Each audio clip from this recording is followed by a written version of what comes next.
네, 안녕하세요. 별별 한국사 중동 세계에서 담당하는 큰별쌤 최태성입니다. 역사는 최태성! 자, 우리가 지금 이제 세계사를 지금 쭉쭉쭉쭉쭉 달리고 있습니다.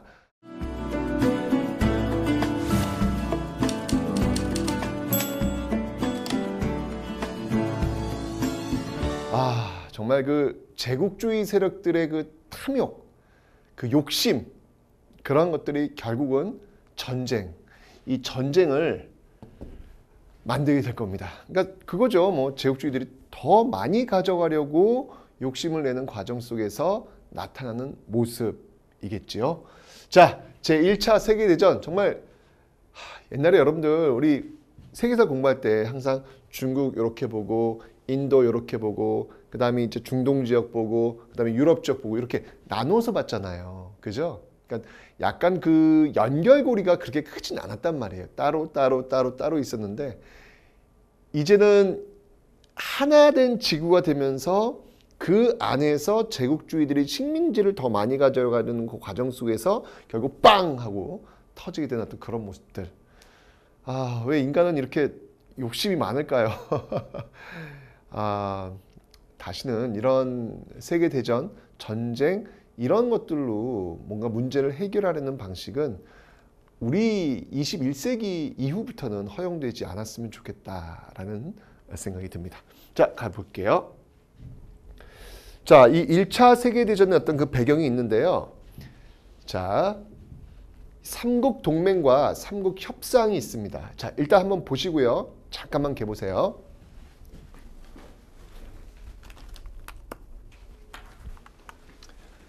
자, 여기서 이 삼국 동맹과 삼국 협상이 있는데 어떤 나라들이 있는지 한번 좀 살펴보도록 하겠습니다. 먼저 삼국 동맹에서는 프랑스를 고립시키기 위해서 독일, 오스트리아, 헝가리 제국, 이탈리아가 결성됐다. 자, 이게 뭐냐면 잘 보세요. 독, 오, 이. 네. 아주 독한 오이. 네. 독오이. 네. 이 독오이가 삼국 동맹을 결성을 합니다. 여러분들 유럽을 보시면요.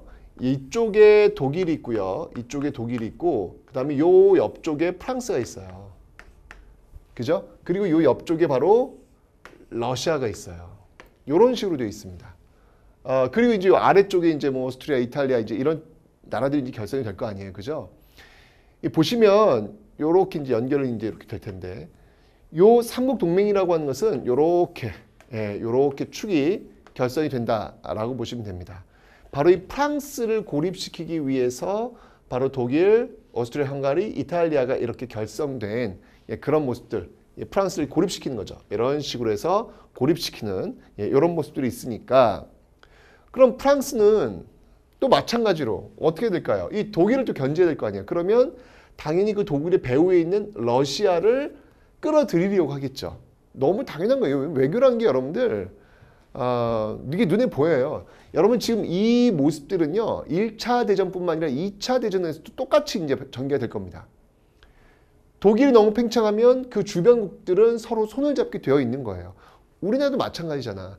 고구려가 팽창하면 그 밑에 있는 백제와 신라가 손을 잡듯이 여기도 독일이 팽창하면 그 주변국가 프랑스와 러시아가 손을 잡는 그런 모습이 나타나더라라는 이야기죠, 여러분들. 그 얘기예요. 그래서 이 프랑스를 고립시키기 위해서 독일, 오스트리아, 헝가리 제국, 이탈리아가 지금 결성이 되고 있습니다. 자, 그러자 여기에 맞서서 삼국 협상이에요. 동맹국들에 맞서서 삼국 협상국가들. 독일의 팽창을 견제하기 위해서 프랑스와 저쪽 떨어져 있는 영국, 프랑스, 러시아가 결성을 하고 있는 것이다. 이거 외우려고 하지 마시고 여러분들 그냥 지도 보시고요. 지도 보시고 이렇게 지금 이렇게 축이 형성되어 있으면 어떻게 보면 이거는 십자축이죠. 십자축. 그죠? 예, 독일부터 그 오스트리아, 이탈리아까지 쭉 내려오는 어떤 그런 모습 속에서 이렇게 횡단. 그죠? 이렇게 영프, 러로 연결되면서 이 독일의 이 축을 좀 무력화시키려는 어떤 그런 모습들이 나타나고 있더라. 이게 삼국 동맹과 삼국 협상, 삼국 동맹과 삼국 협상, 삼국 동맹과 삼국 협상의 그런 모습들 일단 기억해 놓으세요, 여러분들. 요게 나중에 이제 1차 세계대전의 이게 이게 하나의 전쟁이 확 번지게 되는 그런 결과를 맞이하게 될 겁니다. 일단 여러분들 이 독일하고 오스트리아는 여러분들 게르만족이에요. 게르만족. 그죠? 게르만족. 그 다음에 러시아는요. 러시아는 슬라브족이에요. 슬라브족. 그러니까 종족 자체가 좀 다른데 이 종족 간의 갈등 또는 종교 간의 갈등 이런 것들이 결국 제1차 세계대전의 어떤 그 씨앗을 제공이 될 겁니다. 일단 위치를 잘 봐두세요. 여러분들. 삼국동맹과 삼국협상 이해되셨죠? 자, 그리고 3C 정책과 3B 정책이라는 게 있어요. 이건 이미 배웠어요. 여러분들. 3C, 3B. 자, 영국의 3C 정책, 카이로, 케이프타운, 캘커타. 배웠죠, 여러분들? 이거 남아프리카 공화국, 그리고 캘커타, 인도, 카이로, 이집트 다 배웠습니다. 요런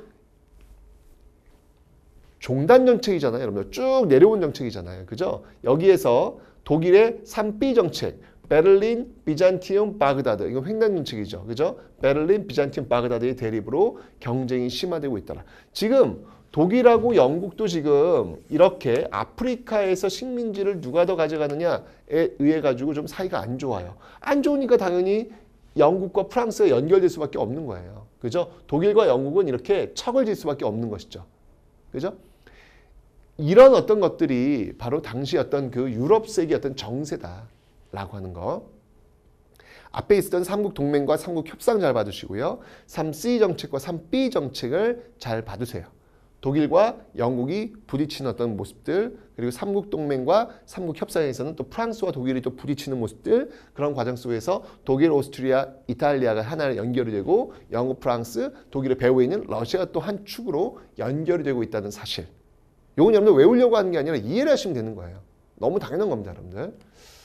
자, 그러면서 이 아래쪽에 있는 발칸반도가 어디냐면 여러분들 그리스 있죠, 그리스.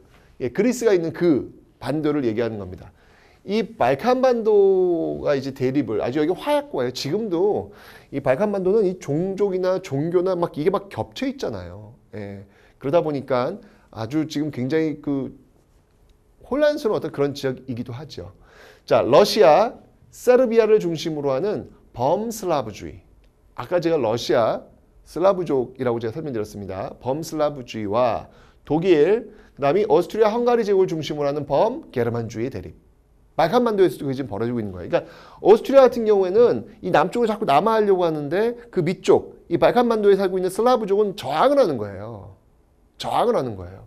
즉, 이 오스트리아는 자꾸 내려오려고 하는 거예요. 오스트리아 내려오려고 하는 거예요. 근데 내려오려고 하니까 이쪽에 있었던 슬라브족, 뭐 지금 저 세르비아나 뭐 이런 어떤 슬라브족, 이 슬라브족들은 여기에 좀 저항하는 어떤 그런 모습들이 보이고 있더라. 자, 오스트리아는 여러분 아까 제가 독일, 오스트리아는 게르만족이라고 그랬잖아요, 그죠? 그런데 이쪽 이 발칸반도 쪽에 굉장히 슬라브족이 많이 있었거든. 그 슬라브족들이 계속 지금 충돌하는 거야. 게르만족을 쫙 충돌하고 있는 어떤 그런 모습들. 그런데 이 슬라브족을 지원하고 있는 세력이 바로 러시아라고 하는 사실.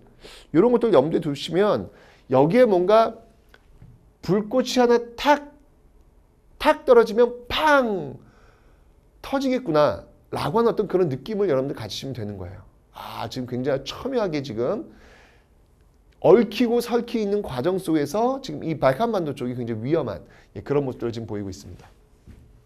자, 대립 심화로 발칸반도에서 긴장이 고조됐죠.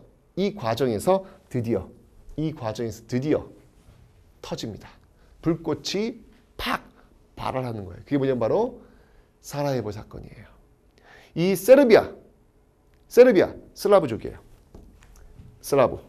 세르비아, 슬라브. 이쪽이 슬라브. 이 세르비아 청년이 사라예보를 방문했던 오스트리아 헝가리 황태자 부부를 암살하는 거예요. 오스트리아, 여러분 오스트리아 게르만족이라고 그랬잖아요. 게르만족. 그죠? 바로 슬라브족이 게르만족을 암살했다. 이렇게 생각하시면 되는 거예요. 자, 그러면 이 축과 이 축이 지금 한판 부딪힐 수밖에 없는 그런 불꽃을 지금 팍 전달해 준 거예요. 자, 그러면서 오스트리아 헝가리가 이 세르비아에 선전포고를 하겠죠. 그러면서 러시아가 선고를 딱 하니까 러시아가 세르비아를 지지하는 거예요. 러시아가 세르비아를 지지하니까 당연히 독일은 또 오스트리아 지지하는 거죠. 이러면서 아까 형성되었던 삼국동맹과 삼국협상이 자연스럽게 부딪힐 수밖에 없는 그런 계기가 되더라.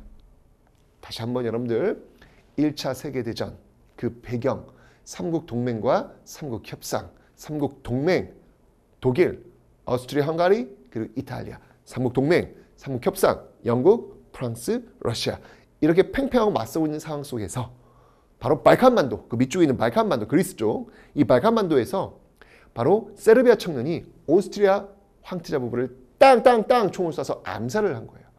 아하, 이 세르비아 청년 슬라브족이에요. 오스트리아 게르만족이에요. 자, 이렇게 되자 오스트리아가 뭐야? 우리 오스트리아 황태자 부부를 암살해? 이런 하고 선전포고 그러자 슬라브족을 지지했던 러시아가 다시 선전포고 이렇게 되면서 독일은 다시 또 오스트리아 또 지원 세력, 지지 이런 아까 이게 삼국동맹과 삼국협상이 정면으로 부딪히게 되는 사건 이게 바로 사라예보 사건이라는 거예요. 이게 바로 사라예보 사건이라는 거예요. 자, 이렇게 되자 연합국 보세요. 영국 연합국이 이제 어떤 나라들이 이제 결성이 되냐면 여기에 영국, 프랑스, 러시아 이거 너무 당연한 거죠. 근데 여기 잘 봐주세요, 여러분들. 잘 봐주세요. 여기 이탈리아가 들어가요. 이탈리아가 들어가요. 자, 다시 한번 원래 독오이 이탈리아는 여러분들 바로 삼국 동맹이었죠. 삼국 동맹이 들어갔죠. 그런데 그 이탈리아가 삼국 동맹에서 이탈을 해요. 이탈을 해요. 하긴 뭐 민족적인 어떤 그 모습도 좀 다르잖아요. 그죠? 왜냐면 독일하고 오스트리아는 게르만족 연결이 되는데 이탈리아는 게르만족은 아니거든요, 여러분들. 예. 어쨌건 이탈리아가 이탈을 해요. 이탈을 해서 연합국 측으로 들어오더라. 1차 세계대전 당시에 이탈리아는 삼국동맹에서 벗어나서 바로 연합국 쪽에 들어와 있었다라고 하는 사실을 꼭 여러분 기억해 주세요. 예. 꼭 기억해 주세요. 이거 중요합니다. 삼국동맹은 독오이 독일, 오스트리아, 이탈리아가 맞는데 1차 세계대전 때는 이탈리아 연합국 쪽에 들어가 있었다라고 하는 거 꼭 기억해 놓으셔야 합니다. 그 다음에 일본은 여러분들 이 영국하고 이 지금 1914년이잖아요. 지금 그죠? 사라예보 사건은 1914년이라고요. 이 영국하고 일본은 여러분들 연결이 되어 있죠. 뭐 그 이전부터 영일동맹 뭐 이런 것들이 구축이 되어 있었기 때문에 일본은 또 이 영국과 함께 연합국 쪽으로 들어와 있더라라고 하는 거. 반면에 동맹국 독일, 오스트리아, 헝가리 그죠? 그리고 불가리아 오스만 제국이 동맹국에 들어가 있습니다. 오스만 제국이 동맹국에 들어가 있습니다. 왜냐하면 그 발칸반도 쪽에서 이 오스만을 공격을 했던 그런 사건이 있었거든요. 그러니까 발칸반도 쪽에 있는 나라들하고 좋지가 않겠죠. 그죠? 이게 지금 발칸반도의 어떤 슬라브 쪽에서 일단 문제를 일으켰던 거 아니야. 그래서 게르만 쪽에서 밀고 내려왔던 거죠. 당연히 이 발칸반도 쪽과 사이가 안 좋았던 이 오스만 제국은 당연히 이쪽 독일 오스트리아 쪽에 붙을 수밖에 없는 거죠. 그죠? 이렇게 연결이 되는 거예요. 자, 이렇게 해서 연합국과 동맹국이 결성이 되었다. 여기서 여러분 꼭 기억할 거 이탈리아. 이탈리아가 지금 연합국에 들어가 있다는 거 그거 하나. 그다음에 오스만 제국이 동맹국에 들어가 있다는 것 그거 하나. 요거 여러분들 꼭 기억해 놓으시면 돼요. 요게 포인트야. 1차 세계대전의 포인트야. 오스만 제국은 동맹국, 이탈리아는 연합국. 1차 세계대전 당시에는 자, 전쟁 초기에는 이 동맹국 독일, 오스트리아, 오스만 뭐 이런 어떤 나라들이 우세했지만 연합국의 저항으로 전쟁이 장기화됩니다. 그런데 이때 이 독일이 여러분들 아까 그 3B, 3C 정책 영국의 3C 독일의 그렇죠. 3B 뭐 이런 것들이 이제 부딪힌다 그랬잖아요. 영국과 사이가 안 좋아요. 그래서 이 독일이요. 어떤 걸 했냐면 무제한 잠수함 작전이라는 걸 전개합니다. 우린 지금 1차 세계대전 얘기하고 있는 거예요. 여러분들 시험에 뭐가 나오냐면 2차 세계대전 특징과 1차 세계대전 특징 묻는 게 나와요. 무제한 잠수함 작전은 여러분들 1차 세계대전입니다. 여러분들 꼭 기억해 두셔야 돼요. 이게 포인트야. 어떤 게 1차 세계대전에 나온 거고 어떤 게 2차 세계대전에 나온지를 반드시 구분하셔야 됩니다. 여러분들. 이 무제한 잠수함 작전은 여러분들 독일이요. 그냥 배 지나가고 있는 배, 적국의 배다 라고 하면 그냥 이게 함선인지 또는 상선인지 민간인 배인지 군인들 배인지 구분하지 않고 무차별적으로 공격을 하는 것. 이게 바로 무제한 잠수함 작전이에요. 근데 이 과정에서 마구 쏘다가 우리 팀 아니야? 그럼 쏘는 거예요. 그 과정에서 중립을 유지하고 있었던 미국 배를 때립니다. 요게 지금 1차 대전이 벌어져서 연합국과 동맹국이 좀 팽팽하게 벌어지고 있는 그 균형 관계였거든요. 그런데 이 독일의 무제한 잠수함 작전 과정 속에서 미국 배를 때려요. 이러면서 미국 배가 공격을 받으면서 미국이 이 1차 세계대전에 드디어 참전하게 되는 거예요. 이러면서 당연히 독일을 싫어하겠죠. 독일 배가 미국 배 때렸으니까. 그죠? 당연히 미국은 연합국 쪽으로 들어가게 되는 것이고 그 추가 연합국 쪽으로 기울게 되는 그런 계기가 된 겁니다. 그러니까 중립을 주장하던 미국이 연합국에 가담을 했고요. 연합국이 전쟁에서 우위를 차지하게 되는 것이었고 그 다음에 보세요. 지금 영국, 프랑스, 그 다음에 여기 이제 독일이 있고 러시아 있잖아요. 그죠? 네. 여기 지금 미국이 이제 가입을 한 거야. 미국이 가입을 한 거야. 그런데 러시아가 떨어져 나가요. 러시아가 떨어져 나가요. 왜 떨어져 나가냐면 이 안에서 혁명이 발생해요. 혁명이 발생하면서 떨어져 나가요. 자, 보세요. 이 러시아 혁명으로 러시아에서 새로운 정부가 등장을 하면서 이 신정부가 바로 독일과 강화조약. 원래 독일과 대립관계였는데 대립관계 하지 않고 우리는 이제 전쟁에 개입하지 않을 거야. 우리 신경 쓰지 마. 라는 강화조약을 맺고 연합국에서 이탈을 하게 되었다. 자, 여러분들 우리는 지금 1차 세계대전을 지금 보고 있습니다. 아하, 1차 세계대전 과정 속에서 이 독일의 무제한 잠수함 작전. 이 과정에서 미국이 연합국으로 참전했어. 그런데 그 연합국에서 러시아가 혁명이 벌어지네. 그러면서 러시아가 연합국에서 이탈했어. 라고 하는 흐름. 기억하시죠? 다시 한번 여러분들 중요한 거예요. 자, 1차 세계대전 연합국과 동맹국이 붙었어요. 그죠? 연합국은 영국, 프랑스, 러시아, 동맹국은 독일, 오스트리아, 이탈리아 기억해 놓으시면 돼요. 그런데 1차 세계대전에서 이탈리아는 연합국 쪽으로 들어갔고 오스만 제국이 또 이 동맹국 쪽에 붙었다라고 설명드렸죠. 땅! 부딪혔어요. 자, 부딪혔는데 이 과정에서 독일의 무제한 잠수함 작전이 있었네. 미국이 피해를 받네. 미국 중립이었는데 개입, 연합국으로 들어왔죠. 그 연합국 중에서 러시아는 또 혁명이 벌어지네. 러시아는 또 떨어져 나가는 거예요. 요거 이해하셔야 돼요, 여러분들. 요거 흐름 아주 중요합니다. 자, 결국 동맹국이 항복을 합니다. 독일이 그 서부 전선에서 총 공격에 나섰지만 실패하고요. 불가리아, 오스만 제국, 오스트리아. 일단 동맹국들이잖아요. 잇따라 항복을 하면서 결국 종결되었습니다.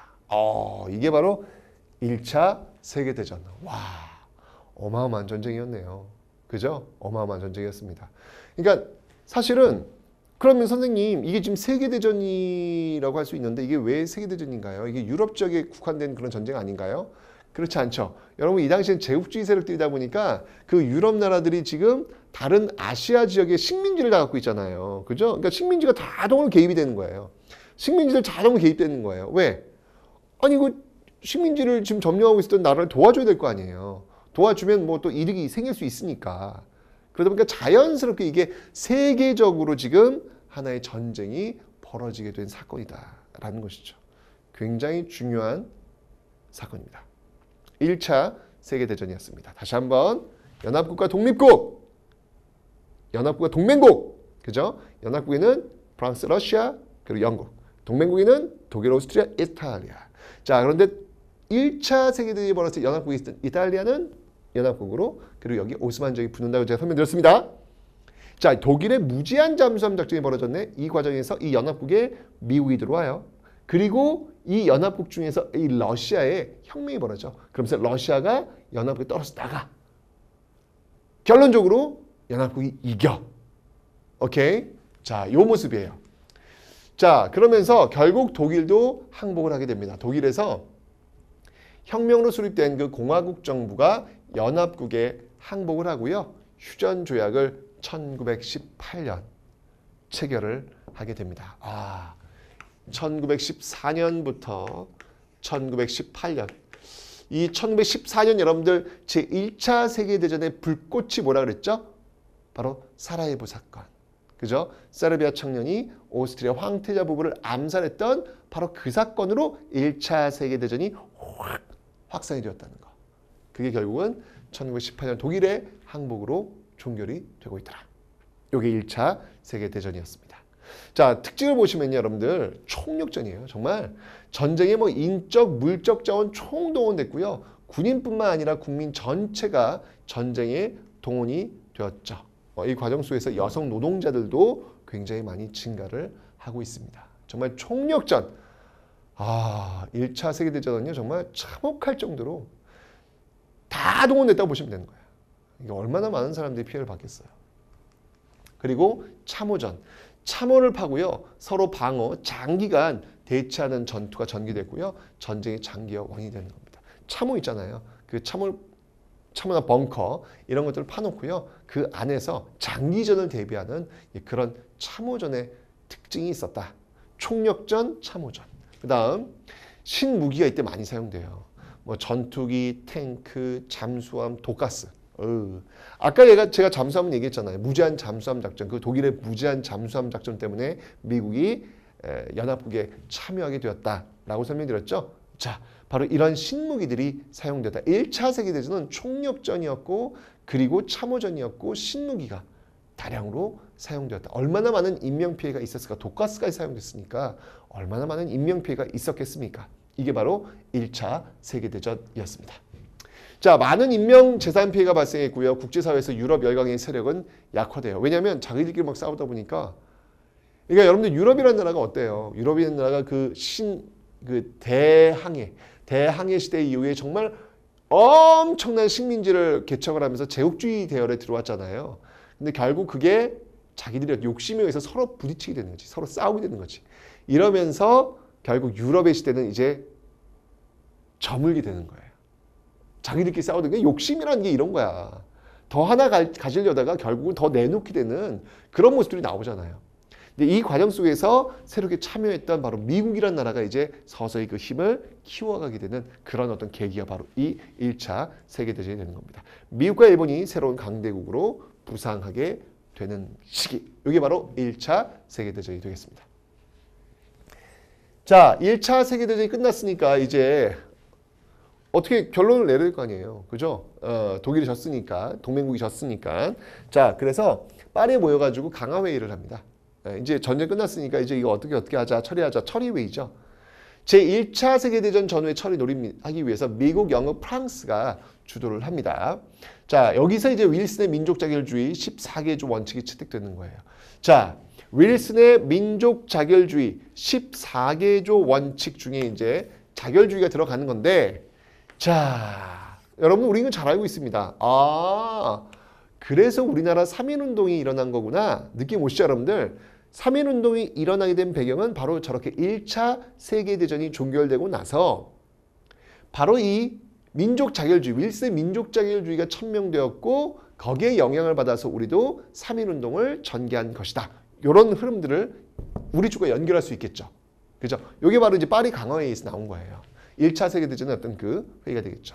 자, 그러면서 근데 이 파리 강화회의에서는 이거 좀 이렇게 알아서도 좀 살게 해줘 라고 했는데 승전국이었던 연합국들 있잖아요. 그죠? 그런 나라들이 그 파리 강화회의의 어떤 내용을 따르기는 조금 부담스러웠던 거예요. 왜냐면 이겼는데 좀 더 가져가야지 라고 하면서 다시 이 베르사유 체제라는 게 됩니다. 바로 승전국, 연합국 중심의 국제 질서가 정립되었고요. 연합국이 독일에게 전쟁의 모든 책임을 전가하고 조약을 맺는 거예요. 어마어마한 전쟁 배상금을 물리게 됩니다. 정말 이렇게 되면 독일은요. 회생 불가능할 정도로. 1차 세계대전을 이끌었던 이 독일이 결국 항복했고 결국 이 베르사유 체제, 파리 강화회의보다 더욱더 강화된 거라고 보시면 돼요. 예, 파리 강화회의에서는 이 승전국들이 가져갈 이익들이 이렇게 많지가 않았거든요. 그래서 다시 한 거야. 그래서 이 베르사유 체제, 베르사유 체제에서 막 독일한테 어마어마하게 배상금과 땅을 요구하게 된 것이죠. 자, 독일은 그래서요, 해외 식민지와 알자스 로렌 지방을 다 상실하고요. 그리고 배상금을 지불해야 했습니다. 1차 세계대전의 결과네요. 자, 근데요, 일본은요, 이때 독일이 가지고 있던 중국의 이권을 차지하고 신흥 강대국으로 성장을 하게 됩니다. 여러분들 일본이 영국하고 연결되어 있어서 1차 세계대전에서 연합국에 줄 섰다 그랬잖아요. 그죠? 아, 여러분이 독일이 이 산둥반도 쪽에 이권 같은 거 많이 있었거든요. 여러분들 이렇게 보시면 우리나라 이렇게 지도 있잖아요. 이렇게 지도가 있으면 여기가 지금 산둥반도잖아요. 네, 산둥반도 툭 튀어나오는데 요 산둥반도 같은 경우에는 독일이 이권을 많이 가지고 있었어요. 이 지역을 독일이 딱 차지하고 여러분 독일이 뭐가 유명해요? 독일이 맥주가 유명하잖아요. 맥주. 그 맥주 기술이 여기 도입이 된 거야. 독일이 이 지역을 차지했을 때. 그래서 여기서 이제 만들어진 맥주가 뭐예요? 그게 바로 칭따오 맥주. 칭따오 맥주가 바로 그래서 굉장히 유명한 세계적인 맥주가 된 게 바로 이런 독일의 어떤 기술, 이런 것들이 있었기 때문이에요. 그런데 그 독일이 1차 세계대전에서 진 거야. 그러면서 바로 이제 이 독일의 어떤 이권 같은 것들을 일본이 가져가게 되는 것이죠. 정말 여러분, 일본은요, 줄을 너무 잘 쓴 거예요. 일본은 메이지 유신 이후에 정말 국군 팽창기다. 국군 상승기다. 어디든 줄을 잘 써요. 줄 쓰는 곳마다 그냥 쭉쭉 뻗어나는 그런 시기였던 것이죠. 자, 이런 모습들. 여기 이제 베르사유 체제의 어떤 특징이 되겠습니다. 베르사유 체제, 독일은 완전히 폭망이구나. 독일은 완전 폭망이구나. 그리고 일본이 부상했구나. 이게 베르사유 체제의 결론이 되겠습니다. 자, 그리고 지금 1차 세계대전 한번 치르다 보니까 와우, 이게 어마어마한 전쟁이었던 거예요. 총력전, 참호전, 신무기, 어휴, 총력전, 참호전, 신무기 얼마나 많은 사람이 죽었어요.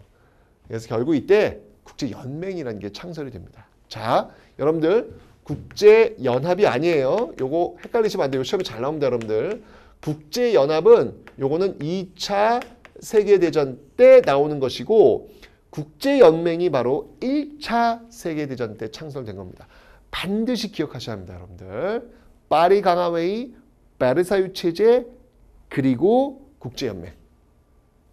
파리 강화회의, 베르사유 체제, 국제연맹 찬성. 근데 국제평화와 안보의 확보를 위해 목적 창설됐는데요. 미국, 소련 등 이 강대국이 불참했고요. 결국 분쟁을 막을 무력 제재 수단이 없어요. 예, 무력 제재 수단이 없어요. 그러니까 지금 여러분 이게 유엔과의 가장 큰 차이점이죠. 유엔은 유엔 평화 유지군이라는 게 있잖아. 그래서 어느 지역에 분쟁이 일어나면 유엔 평화 유지군이 개입을 해요. 그죠? 무력 수단이 있는 거야. 지금 국제연합 유엔은. 그런데 1차 세계대전이 끝났을 때 만들어진 국제연맹은 그런 게 없다는 거예요. 국제연맹은 그런 게 없다는 거예요. 완전 중요해. 이거 시험에 꼭 나온다. 국제연맹은 무력 수단 없음, 국제연합은 무력 수단이 있음. 반드시 기억하기. 시험에 반드시 나옴. 꼭 기억하기. 오케이? 지금 시험에 나오는 걸 제가 지금 콕콕 집어드리고 있습니다, 여러분들. 자, 평화를 위한 노력. 그 다음부터 이제 한번 읽어보시면 돼요. 군비 축소 노력, 워싱턴 회의에서 있었고요. 그리고 로카르노 조약. 여기 이제 모든 문제를 평화적인 방법으로 해결할 것을 약속. 워싱턴 회의나 로카르노 조약 이런 것들이 나오는데 사실 이게 그냥 형식적인 것 같고요. 왜냐하면 독일이 지금 폭망한 상태야. 독일도 좀 이렇게 숨을 좀 쉴 수 있는 어떤 그런 걸 여지를 줘야 되는데 그러지를 못해요. 그리고 부전조약. 부전조약이라고 하는 건 뭐냐면 싸우지 않겠다는 거예요. 안일 붙자, 전투할 전자. 싸우지 않겠다는 거예요. 이 부전조약이 바로 켈러그 브레앙 조약이라는 건데요. 바로 미국, 프랑스 등의 15개국이 전쟁을 하지 않겠다고 결의함. 근데 뭐 전쟁은 하지 않겠지만 받을 건 받겠다. 보상금은 내놔라. 뭐 이런 어떤 모습들이 본질적으로 변하지 않아요. 예. 결국 이게 또 다른 욕심이 되는 거죠. 어떤 나라 싸움에서 졌어. 그 진 나라 정말 이게 빨대 탁 꽂아놓고 쪽쪽쪽쪽쪽 빨아들이는 어떤 그런 상태 속에서 우리 전쟁하지 않을 거야. 전쟁하지 않을게. 이거는 그 빨리고 있는 나라로서는 참을 수 없는 거죠. 예, 결국 이것도 내 욕심일 수 있죠. 결국 이게 또 다른 전쟁, 즉 제2차 세계대전의 불씨로 남아있게 될 겁니다. 기억하셨죠? 자, 그래서 워싱턴 웨이, 로카르노, 켈러그 브리앙, 워싱턴, 그 다음에 로카르노. 이게 이제 이 평화를 위한 노력, 1차 세계대전 이후에 평화를 위한 노력들이었다. 라는 걸 기억해 놓으시라는 거예요. 왜냐면 2차 세계대전 끝나고 나서도 여러 조약들이 맺거든요. 그러니까 1차 대전 끝났을 때의 조약들과 2차 대전 끝났을 때의 조약들 비교를 하셔야 되거든요. 그래서 꼭 여러분들이 반드시 기억을 좀 해 놓으셔야 합니다. 자, 이제 민주주의의 확산에 대해서 한번 살펴볼게요. 자, 민주공화국의 수립입니다. 신생 독립국. 왜냐면 일단 패전국가, 동맹국에 있었던 패전국가, 독일, 오스트리아, 이탈리아 뭐 이런 나라들 있잖아요. 이런 나라들의 식민지들은 이제 독립을 하는 거예요. 이게 이제 윌슨의 민족 자결주의 아닙니까?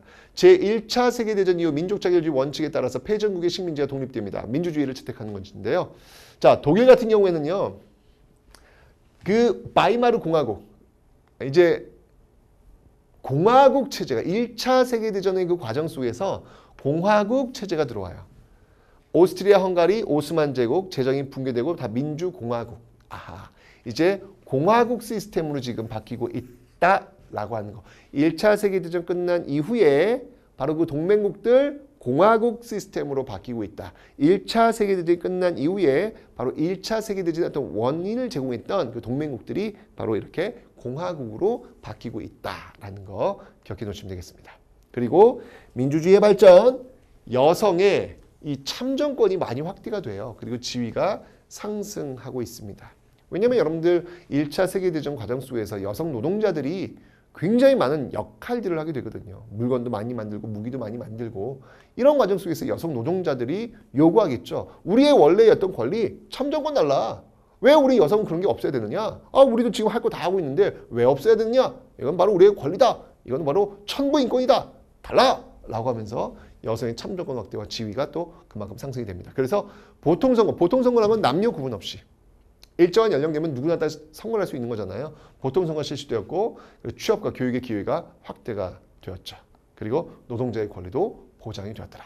1차 세계대전 끝난 이후에 이 공화국이 이제 굉장히 많이 들어서면서 그리고 참정권, 공화국과 참정권 이런 것들이 굉장히 많이 상승하는 그런 시기였다. 전쟁은 굉장히 고통스러운 겁니다. 전쟁은 해서는 안 되는 건데 어쨌건 전쟁이 끝나고 나서는요. 전쟁은요. 한 사회의 어떤 그 모습을 그냥 흔들어 놓는다라고 보시면 돼요.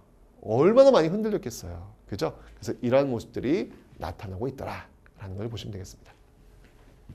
자, 1차 세계대전 이후에 가장 성장한 나라들을 한번 꼽아봐라 라고 한다면 역시 미국하고 일본이에요. 네, 미국하고 일본이죠. 왜냐면 여러분들 1차 대전 때 그 독일의 무제한 잠수함 작전으로 결국 미국이 중립국에서 연합국으로 들어왔다 그랬잖아요. 엄청난 힘을 발휘합니다. 자, 전쟁과 베르사유 체제의 수립 과정에서 주도적인 역할을 했던 게 바로 미국이에요. 참, 그 영국의 식민지였던 미국이 이렇게 됩니다. 여러분들 역사라고 하는 건 그냥 몰라요. 어떻게 변할지 몰라요.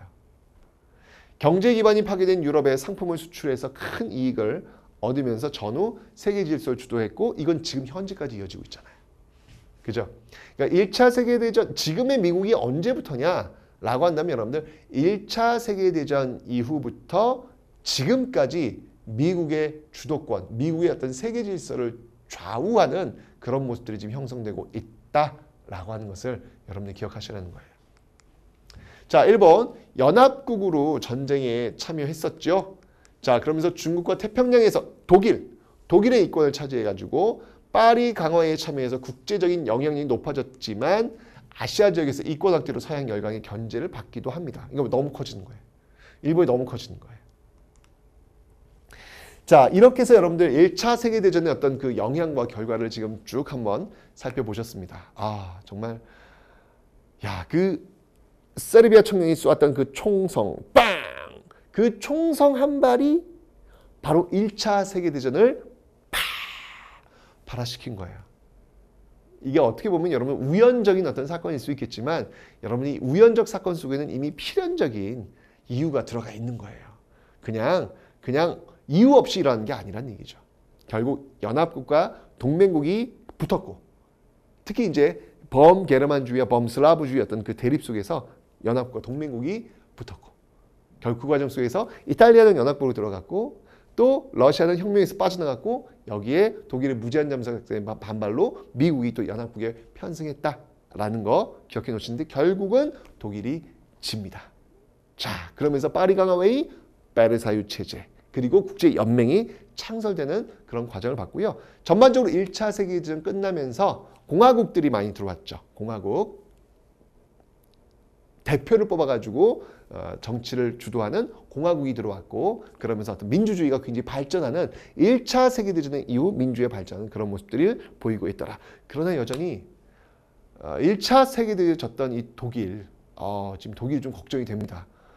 저렇게 지금 뭐 주변 국가들이 지금 뭐 빨대 딱 빠져놓고 지금 쪽쪽쪽 빨고 있는 상태인데 과연 저 독일이 어떤 모습으로 지금 버틸 수 있을지 한번 그걸 한번 다음 시간에 봐야 될 것 같아요. 자, 오늘 배운 내용들 별 채우기 지금부터 시작합니다.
네.